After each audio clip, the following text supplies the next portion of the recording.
tentang ciri-ciri makhluk hidup. Tentu anak-anak sudah paham ya, apa itu ciri-ciri makhluk hidup. Kalau tidak paham, mari kita bahas bersama-sama.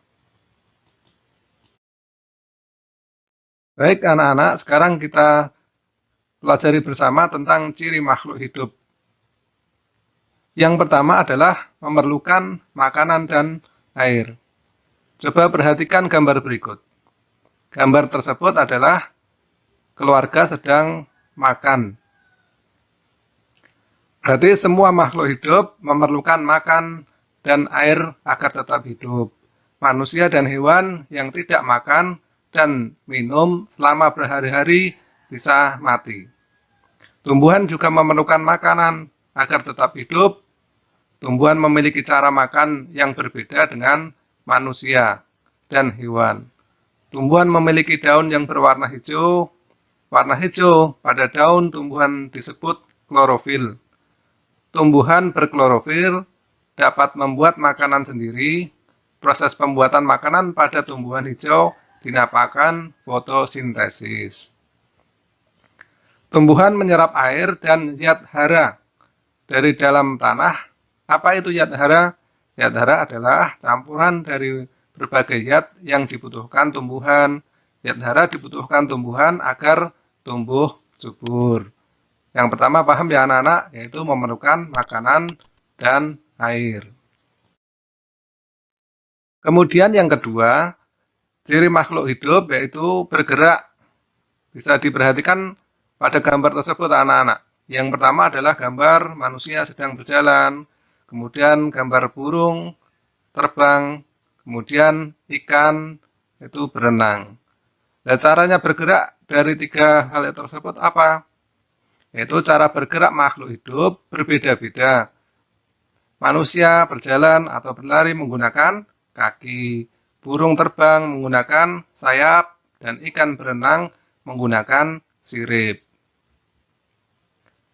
Sekarang apakah tumbuhan juga bergerak? Ayo bergerak atau tidak anak-anak? Iya betul. Namun gerakan tubuh tidak berpindah tempat. Tumbuhan dalam pot tetap berada di pot. Tumbuhan di halaman tetap berada di halaman. Gerak tumbuhan dapat disebabkan karena ada rangsangan. Rangsangan tersebut dapat berupa sentuhan dan cahaya matahari. Perhatikan daun-daun putri malu yang mengembang. Kemudian daun-daun itu akan menguncup setelah kamu sentuh. Setelah beberapa lama, daun-daun itu akan kembali mengembang. Hal ini membuktikan bahwa tumbuhan bergerak karena mendapatkan sentuhan. Ini contohnya anak-anak yang dinamakan putri malu. Jika disentuh akan mengecil seperti itu. Ya, jadi perhatikan daun-daun putri malu yang mengembang. Daun-daun itu akan menguncup setelah kamu sentuh. Setelah beberapa lama, daun-daun itu akan kembali lagi mengembang seperti sedia kala. Hal ini membuktikan bahwa tumbuhan bergerak karena mendapatkan sentuhan. Ciri makhluk hidup yang ketiga adalah bernafas. Semua makhluk hidup memerlukan udara untuk bernafas. Bernafas adalah kegiatan menghirup dan menghembuskan udara. Alat pernafasan makhluk hidup berbeda-beda. Antara lain, yang pertama coba kita lihat pada gambar berikut. Orang bernafas menggunakan apa anak-anak? Iya, betul. Bernafas menggunakan hidung, kemudian masuk kepada paru-paru dan dikeluarkan lagi. Kemudian tumbuhan itu juga akan berkembang, itu juga bernafas. Bisa kita bahas, yaitu manusia bernafas menggunakan paru-paru, itu lewatnya lewat hidung. Kemudian ikan bernafas menggunakan insang. Selanjutnya, serangga bernafas menggunakan trakea. Cacing tanah bernafas menggunakan kulit. Kemudian katak bernafas menggunakan paru-paru dan kulit. Tumbuhan bernafas menggunakan stomata atau mulut daun. Ciri makhluk hidup selanjutnya atau yang keempat adalah tumbuh. Pertumbuhan adalah proses bertambahnya ukuran dan berat tubuh. Semua makhluk hidup mengalami pertumbuhan. Manusia ketika bayi tubuhnya kecil, kemudian tubuh menjadi dewasa, hewan dan tumbuhan mengalami pertumbuhan. Coba perhatikan gambar berikut. Ini adalah proses pertumbuhan manusia. Manusia dilahirkan dalam keadaan bayi, kemudian menjadi anak-anak, kemudian menjadi remaja, dewasa, dan menjadi tua. Berikutnya adalah ini contoh pertumbuhan tumbuhan dari biji, kemudian menjadi besar-besar dan menjadi nanti berbiji lagi. Itu adalah ciri makhluk hidup yang keempat. Baik anak-anak, kemudian ciri makhluk hidup yang kelima adalah berkembang biak. Berkembang biak artinya menghasilkan keturunan. Misalnya pada manusia, ibu melahirkan bayi. Hewan juga berkembang biak. Ada hewan yang berkembang biak dengan cara beranak dan bertelur. Sekarang coba perhatikan contoh hewan yang berkembang biak dengan bertelur. Ayo siapa yang tahu? Ya, yang pertama tentu di lingkungan kita ada ayam, kemudian ikan, kemudian burung dan ular. Itu 4 contoh salah satu contoh hewan yang berkembang biak dengan bertelur. Sekarang contoh hewan yang berkembang biak dengan beranak antara lain, ayo apa anak-anak? Ya, ini saya contohkan sapi atau kerbau, kemudian gajah dan kuda. 3 contoh itu, yang lain anak-anak insya Allah sudah paham dan bisa mencari sendiri ya anak-anak. Ciri makhluk hidup yang keenam adalah peka terhadap rangsangan. Rangsangan adalah sesuatu yang dapat mempengaruhi kerja organ tubuh. Misalnya, ketika melihat sinar matahari, secara otomatis kita akan menutup mata. Daun putri malu akan mengatupkan daunnya jika disentuh. Hewan kaki seribu akan menggulungkan badannya jika disentuh. Coba perhatikan gambar berikut. Gambar tersebut itu putri malu, jika disentuh akan mengatup. Kemudian kalau ini adalah hewan kaki seribu, itu jika disentuh dia akan menggulungkan badannya. Baik anak-anak, setelah mengetahui ciri-ciri makhluk hidup, sekarang kita masuk pada pembahasan faktor yang mempengaruhi pertumbuhan. Nah, dari hal ini, apakah anak-anak sudah paham? Insya Allah sudah paham ya anak-anak? Kalau belum, mari kita bahas bersama. Yaitu pertumbuhan manusia dipengaruhi oleh makanan. Manfaat makanan bagi tubuh adalah menjaga agar badan kita tetap sehat, tumbuh dan berkembang dengan baik. Agar semua itu dapat terpenuhi, kita harus makan makanan bergizi secara teratur. Makan bergizi adalah makanan yang mengandung zat gizi yang diperlukan oleh tubuh. Salah satu makanan yang dianjurkan dalam pengelolaan gizi adalah konsumsi makanan 4 sehat 5 sempurna. Apakah anak-anak tahu makanan 4 sehat 5 sempurna? Ya, yang pertama, makanan 4 sehat 5 sempurna terdiri dari makanan pokok. Makanan pokok itu ada nasi, sagu, jagung, kentang, singkong. Itu termasuk mengandung karbohidrat. Kemudian lauk pauk, tahu, tempe, daging, telur, itu termasuk mengandung protein. Kemudian sayur mayur atau wortel. Kemudian buah-buahan itu ada jeruk, apel, pepaya, termasuk mengandung vitamin.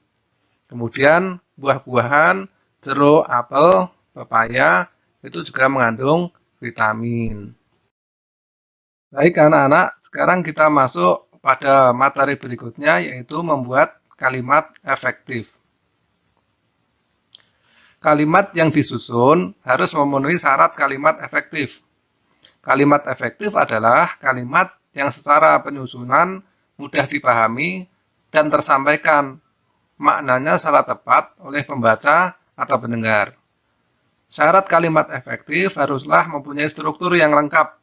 Artinya, kalimat itu harus memiliki unsur-unsur subjek, predikat, objek, dan bisa ditambahkan keterangan. Atau bisa SPOK. Yang pertama kita bahas dulu tentang subjek. Subjek atau pelaku dalam kalimat merupakan orang yang melakukan kegiatan. Subjek berupa kata benda, nama orang, binatang, dan tumbuhan. Bisa kita contohkan, yaitu Adam, harimau, rumput, dan rumah sakit. Dipahami anak-anak, dari subjek itu adalah pelaku atau orang atau kata benda. Tadi dicontohkan adalah Adam, harimau, rumput, dan rumah sakit. Kemudian kita lanjutkan, yang berikutnya adalah predikat. Predikat atau kata kerja merupakan unsur yang menyatakan suatu kegiatan yang dilakukan. Contohnya adalah tidur, bernafas, bergerak, dan memasak. Baik anak-anak, sekarang kita lanjutkan pembahasan tentang objek. Objek merupakan sesuatu yang dikenakan pekerjaan oleh pelaku dalam kalimat. Objek juga berupa kata benda seperti ibu, Adam, dan burung. Kemudian keterangan. Keterangan adalah berfungsi sebagai penjelas tentang bagaimana, di mana, kapan suatu peristiwa dalam kalimat itu terjadi. Bisa dicontohkan, yaitu ke rumah, di rumah, menggunakan sendok. Nah, itu adalah contoh keterangan. Jadi nanti ada contohnya ya anak-anak. Sampai di sini anak-anak sudah paham tentang subjek, predikat, objek, dan keterangan. Baik anak-anak, untuk memperjelas, perhatikan contoh kalimat berikut. Kalimat utamanya adalah bergerak, tumbuhan bergerak. Lihat, yang termasuk objek maupun subjek dan predikat apa? Tumbuhan itu termasuk apa anak-anak? Ya, benar subjek. Kemudian bergerak termasuk predikat. Kemudian kita contohkan yang kedua, makan. Sapi makan rumput. Sapi termasuk apa anak-anak? Ya, sapi itu adalah subjek. Kemudian makan adalah predikat. Rumput adalah objeknya. Biar lebih paham, kita kasih contoh satu lagi, yaitu bernafas. Manusia bernafas menggunakan paru-paru. Manusia termasuk apa anak-anak? Ya, manusia itu adalah subjeknya. Kemudian bernafas adalah predikat dan menggunakan paru-paru adalah keterangan. Sudah paham ya anak-anak tentang subjek, predikat, objek, dan keterangan? Baik anak-anak, sekarang kita membahas pembahasan terakhir tentang membuat cerita dari gambar berseri. Gambar berseri adalah rangkaian gambar yang menceritakan suatu peristiwa secara berurutan. Setiap gambar ditampilkan menceritakan bagian dari cerita yang akan disampaikan. Gambar berseri disusun secara urut sehingga membentuk sebuah cerita yang runtut. Berikut langkah-langkah dalam membuat cerita berdasarkan gambar seri. Yang pertama adalah amati gambar dengan seksama. Kemudian buatlah kalimat sesuai gambar. Kalimat yang disusun harus memenuhi syarat kalimat efektif. Kemudian susunlah kalimat tersebut dengan baik sehingga menjadi sebuah cerita yang runtut. Demikian anak-anak pembelajaran pada hari ini. Semoga anak-anak paham dan mendapatkan manfaat dari apa yang saya sampaikan. Terima kasih. Jazakumullahu khairan katsiran. Assalamualaikum warahmatullahi wabarakatuh.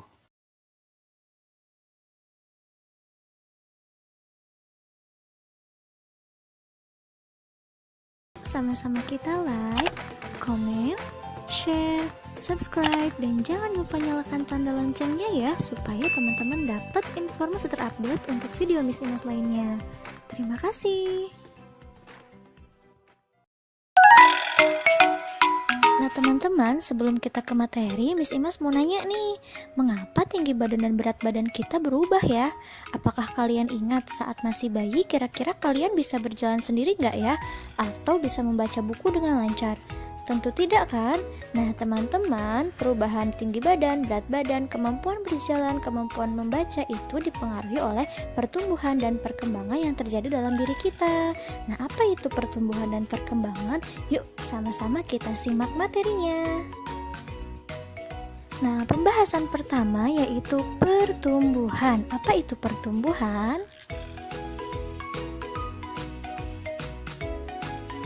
Pertumbuhan atau tumbuh artinya bertambahnya ukuran berat badan dan tinggi badan. Pertumbuhan manusia terjadi sejak dalam masa kandungan sampai ia dewasa. Pertumbuhan manusia akan berhenti saat ia dewasa. Nah, teman-teman, pertumbuhan manusia dipengaruhi oleh faktor makanan, kebiasaan berolahraga, serta gen dari orang tua. Nah, makanan yang baik untuk pertumbuhan adalah makanan yang bersih, sehat, dan bergizi.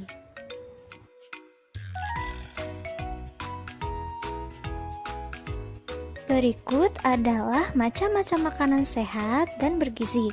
Yang pertama, makanan pokok. Yang kedua, lauk pauk. Yang ketiga, sayur-sayuran. Yang keempat, buah-buahan. Dan yang kelima, susu.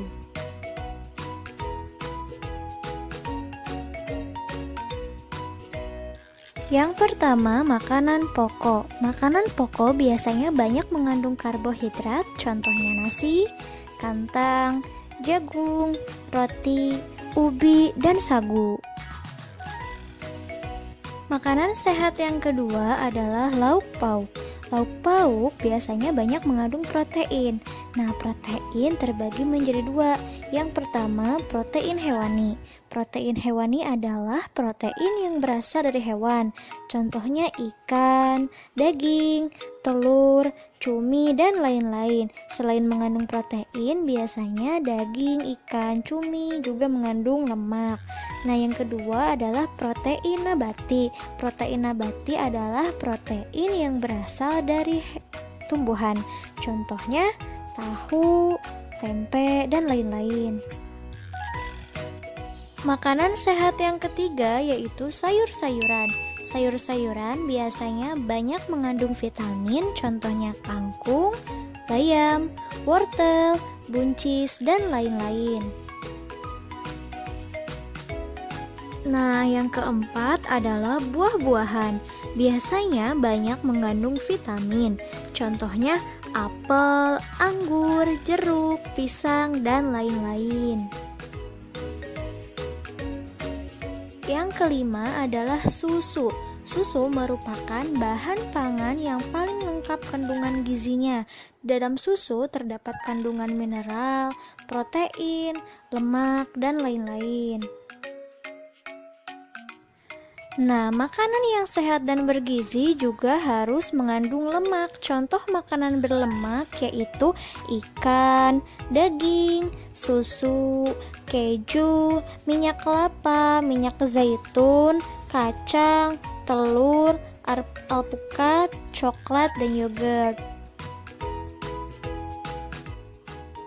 Pembahasan selanjutnya yaitu perkembangan.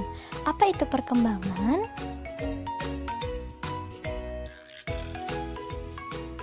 Perkembangan adalah perubahan kecakapan, kematangan fisik, emosi, dan pikiran menuju kedewasaan. Nah teman-teman, pertumbuhan manusia akan berhenti saat ia dewasa. Namun, perkembangan emosi dan pikiran manusia akan terus berkembang. Contoh perkembangan manusia yaitu pada saat kita bayi, kita hanya bisa digendong oleh orang tua, tetapi seiring perkembangan fisik, kita mampu merangkak, mampu berjalan, dan lain-lain. Contoh yang kedua yaitu saat masih bayi, kita tidak mampu memegang dot susu sendiri. Tetapi saat sudah dewasa, kita mampu makan sendiri tanpa bantuan orang lain. Hal tersebut berarti kemampuan tangan kita sudah berkembang seiring bertambahnya usia. Contoh perkembangan yang ketiga yaitu pada saat masih kecil biasanya kita akan menangis jika kehilangan sesuatu, bukan? Tetapi saat sudah dewasa, kemampuan berpikir dan emosi kita sudah berkembang. Ketika kita kehilangan sesuatu, kita akan mengikhlaskannya. Berikut adalah fase pertumbuhan dan perkembangan manusia dimulai dari fase bayi pada rentang usia 0 sampai 2 tahun, lalu masuk ke fase kanak-kanak yaitu di rentang usia 2 sampai 5 tahun, lalu masuk ke fase anak-anak yaitu pada rentang usia 6 sampai 10 tahun. Lalu fase selanjutnya yaitu fase remaja yaitu untuk perempuan rentang usianya antara 11 sampai 18 tahun, untuk laki-laki rentang usianya 11 sampai 20 tahun. Setelah itu masuk ke fase dewasa. Fase dewasa itu berada pada rentang usia 20 sampai 40 tahun. Dan terakhir adalah fase lansia, lanjut usia atau manula, itu adalah pada usia 50 tahun ke atas. Nah teman-teman, semoga apa yang Miss Imas jelaskan bisa kalian pahami ya. Nah yuk kita sama-sama simpulkan materi kali ini. Nah kesimpulan untuk materi kali ini yaitu pertumbuhan dan perkembangan yang terjadi dalam diri manusia itu setiap orang berbeda-beda ya, tergantung makanan dan kebiasaan olahraga serta gen atau keturunan dari orang tua. Jadi ketika kalian memiliki teman yang berbeda tingginya, berbeda berat badannya dengan kita, tidak usah saling membeda-bedakan ya, karena semua itu merupakan anugerah dari Allah Subhanahu wa Ta'ala yang wajib kita syukuri. Nah teman-teman, semoga penjelasannya bermanfaat ya. Tetap jaga kesehatan, tetap semangat, tetap belajar. Wassalamualaikum warahmatullahi wabarakatuh. Thank you for watching. Untuk teman-teman yang baru bergabung di channel ini, silahkan tonton video kami yang lainnya ya. Jangan lupa Subtema 3. Yuk kita mulai belajar bersamanya. Untuk yang pertama, mari bersama Bu Maya membaca bacaan yang berjudul tentang pertumbuhan ayam. Ayam merupakan salah satu makhluk hidup.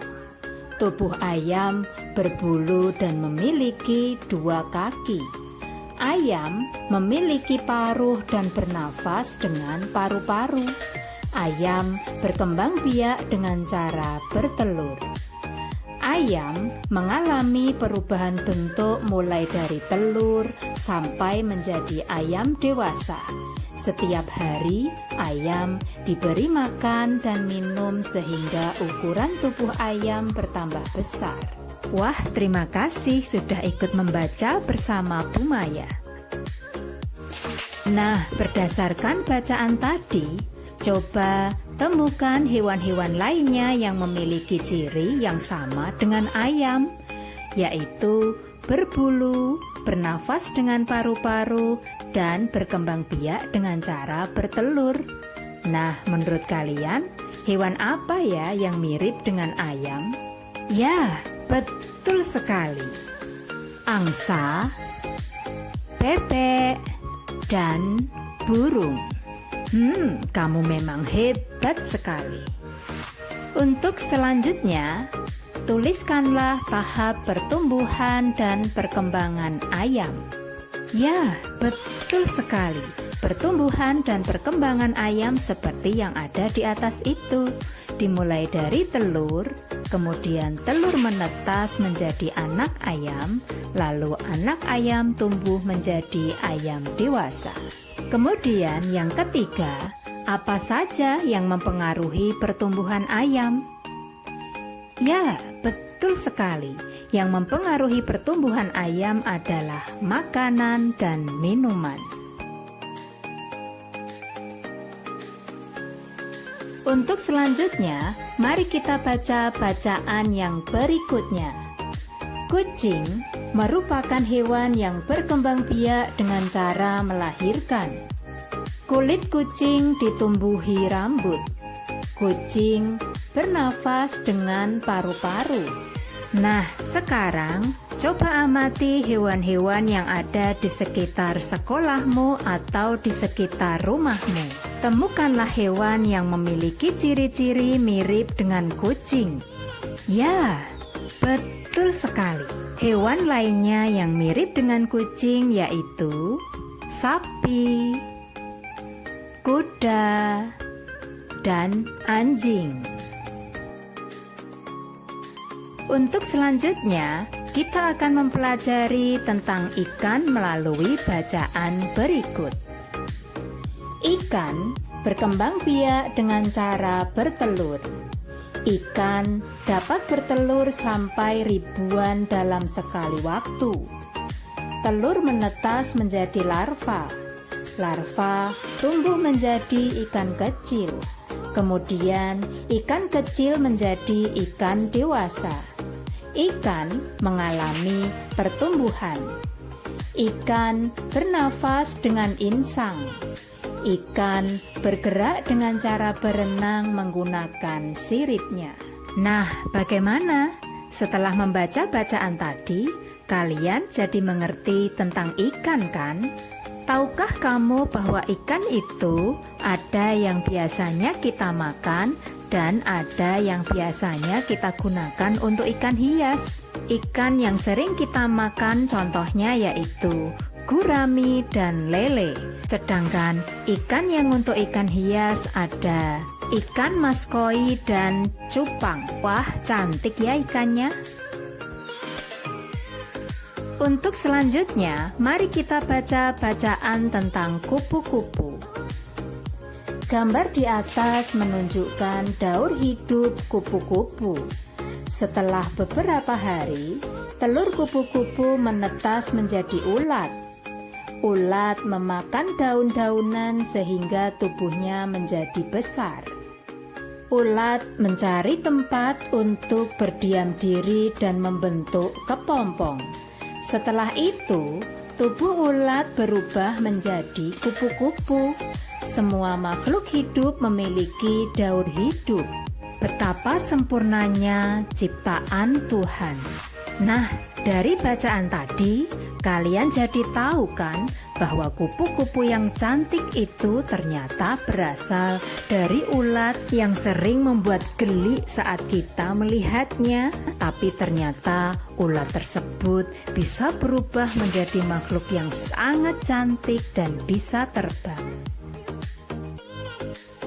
Nah, berikut proses perubahan ulat menjadi kupu-kupu. Awalnya dimulai dari ulat.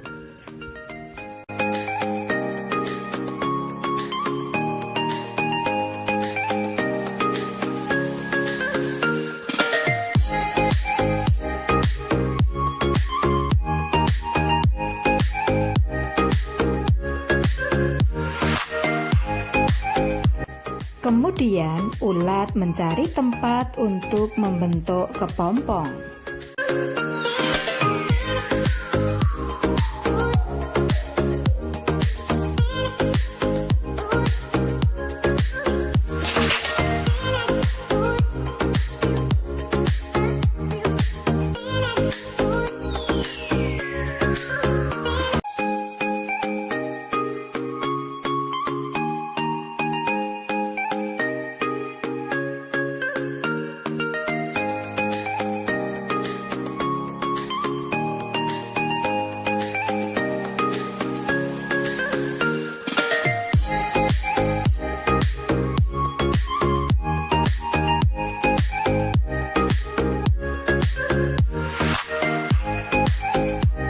Nah, ini ulat sudah mulai membungkus dirinya, kemudian akan menjadi kepompong.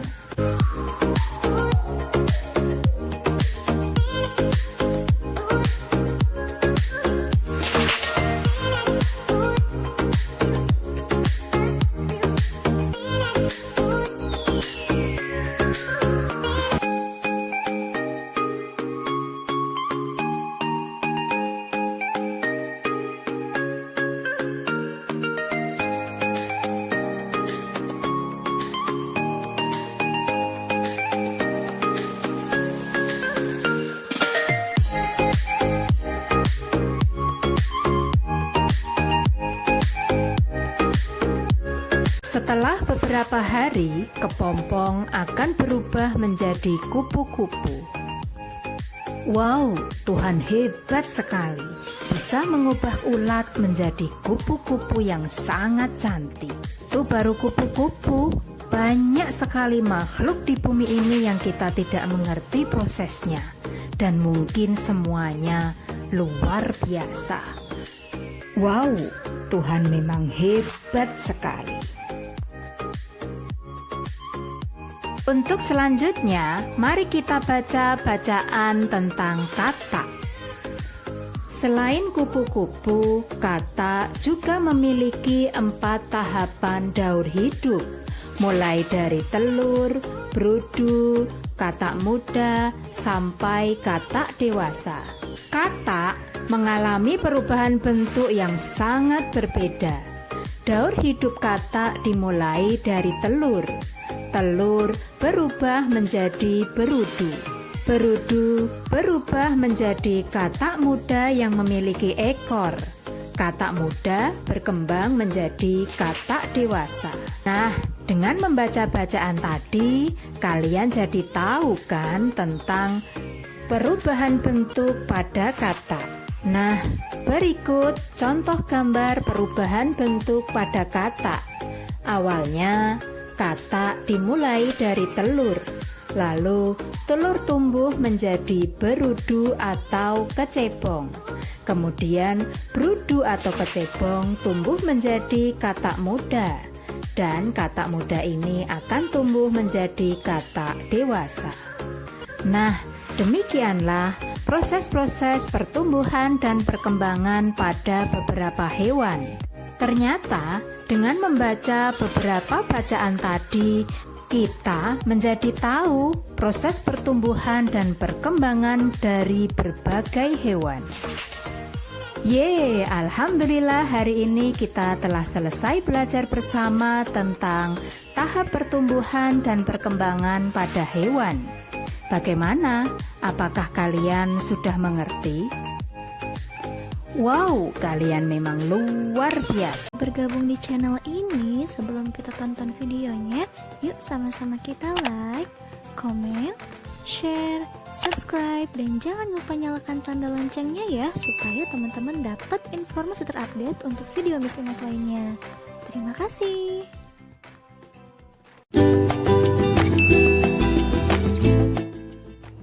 Nah teman-teman, hari ini kita akan mempelajari yang pertama tentang pertumbuhan dan perkembangan tanaman atau tumbuhan, dan yang kedua tentang perkembangbiakan tanaman atau tumbuhan. Oke, sebelum kita ke materi, Miss Imas mau nanya nih, siapa di sini yang halaman rumahnya ditanami tanaman hias atau tanaman obat? Nah, kalian suka menyiramnya nggak ya? Tanaman juga butuh air loh teman-teman, karena air bisa mempengaruhi pertumbuhan dan perkembangan tanaman. Tanaman juga memiliki banyak manfaat loh bagi kehidupan kita. Oleh karena itu, kita harus selalu menjaga kelestarian tanaman. Nah, karena merawat tanaman itu merupakan salah satu kegiatan menjaga alam ya teman-teman. Selain air, ada juga beberapa faktor yang mempengaruhi pertumbuhan dan perkembangan tanaman loh. Apa saja ya faktornya?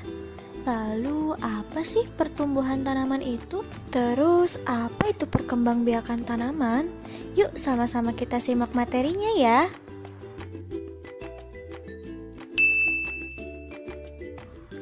Faktor yang mempengaruhi pertumbuhan tanaman dibagi menjadi 2. Yang pertama, faktor internal atau faktor yang terdapat dalam tubuh tanaman. Itu dipengaruhi oleh yang pertama, genetik dari induknya. Genetik dari induknya itu menentukan sifat, bentuk tubuh, warna bunga, rasa buah, dan lain-lain. Lalu yang kedua adalah karena hormon. Hormon adalah zat yang berperan dalam mengendalikan berbagai fungsi tanaman. Nah, Faktor yang kedua yang mempengaruhi pertumbuhan tanaman adalah faktor eksternal. Faktor eksternal adalah faktor yang terdapat di luar tubuh tanaman. Nah, itu meliputi yang pertama, nutrisi berupa pupuk. Nah, yang kedua, cahaya matahari. Cahaya matahari diperlukan untuk fotosintesis. Yang ketiga, air dan kelembaban. Yang keempat, suhu udara. Dan yang kelima, kesuburan tanah. Bahasan selanjutnya adalah tentang perkembangbiakan tanaman. Tanaman berkembang biak bertujuan untuk melestarikan jumlahnya. Nah, perkembangbiakan tanaman dibagi menjadi dua. Yang pertama, perkembangbiakan secara generatif. Yang kedua, perkembangbiakan secara vegetatif.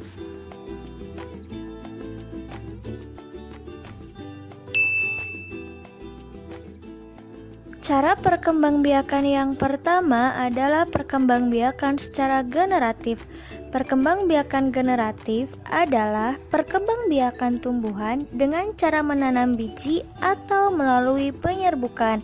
Nah, biasanya tumbuhan yang mengalami perkembangbiakan generatif adalah tumbuhan mangga, jeruk, semangka, dan lain-lain.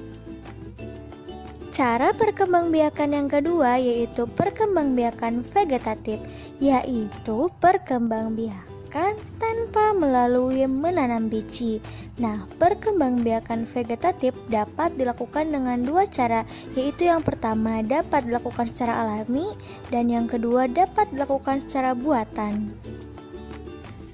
Perkembangbiakan secara vegetatif alami dapat dilakukan dengan cara yang pertama tunas, yang kedua tunas daun, yang ketiga umbi batang, yang keempat umbi lapis, yang kelima umbi akar, yang keenam spora, dan yang ketujuh akar tinggal atau rizoma.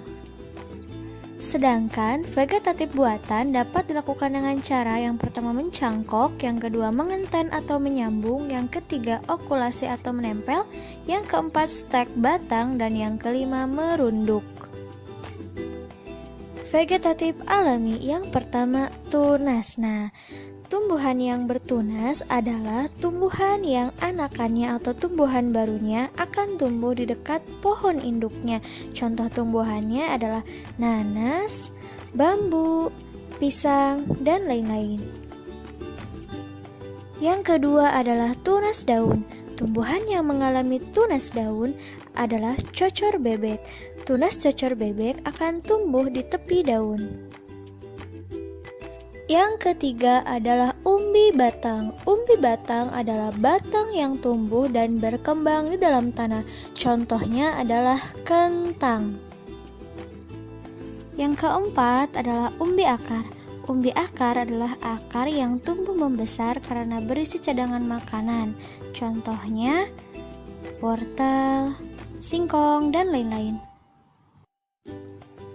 Yang kelima adalah umbi lapis. Umbi lapis terbentuk karena tumpukan daun yang tersusun secara rapi dan rapat. Contohnya adalah bawang merah, bunga bakung, dan lain-lain. Yang keenam adalah spora. Tumbuhan yang berkembang biak dengan cara spora adalah lumut, paku-pakuan, dan lain-lain. Yang ketujuh adalah akar tinggal atau lebih dikenal dengan istilah rizoma, yaitu batang yang seluruhnya berada dan tumbuh menjalar di permukaan tanah.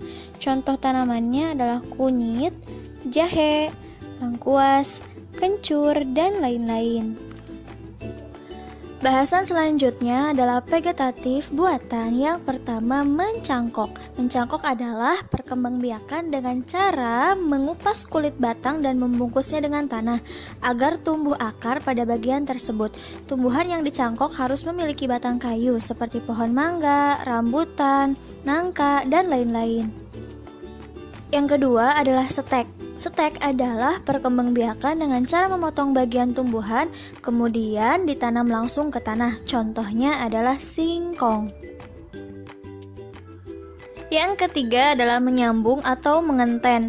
Menyambung atau mengenten adalah perkembangbiakan tanaman dengan cara menyambungkan dua batang tanaman yang sejenis. Contohnya pohon mangga, rambutan, dan lain-lain.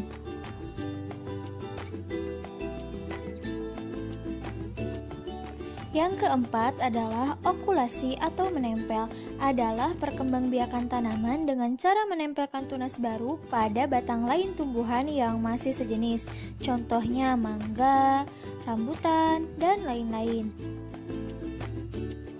Yang kelima adalah merunduk, yaitu perkembangbiakan dengan cara membenamkan bagian batang tumbuhan ke dalam tanah dan mempertahankan posisi ini sampai tumbuh akar pada bagian batang tumbuhan. Contohnya adalah tanaman stroberi. Nah teman-teman, semoga penjelasannya bermanfaat ya. Tetap jaga kesehatan, tetap semangat, tetap belajar.